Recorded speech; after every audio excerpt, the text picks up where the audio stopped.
యేసు ప్రభుని కూడా అసూయ చేతనే అప్పగించారంట సిలువకి.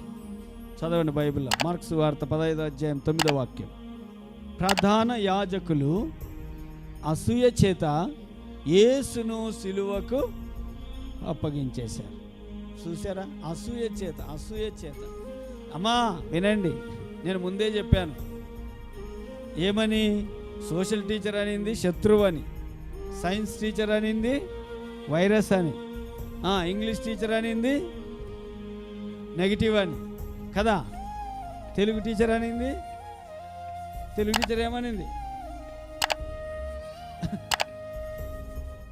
ఈర్ష్య, విరుద్ధమా? ఈర్ష్య, అసూయ అనింది.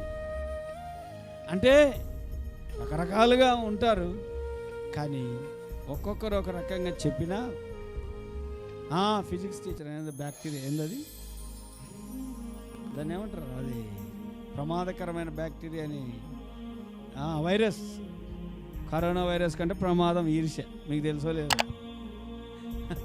అసూయ కరోనా వైరస్ కంటే ప్రమాదం. కారణం ఏంటి తెలుసా? మన ఆత్మీయ జీవితాన్ని నష్టంలో, నాశనంలో ముంచేస్తుంది. కానీ దాన్ని గనక నువ్వు తొలగించుకుంటే అంతకంటే గొప్ప ఆశీర్వాదం దేవుడు ఈ భూమి మీద ఉన్నతమైన దీవెన దయచేయునుగాక.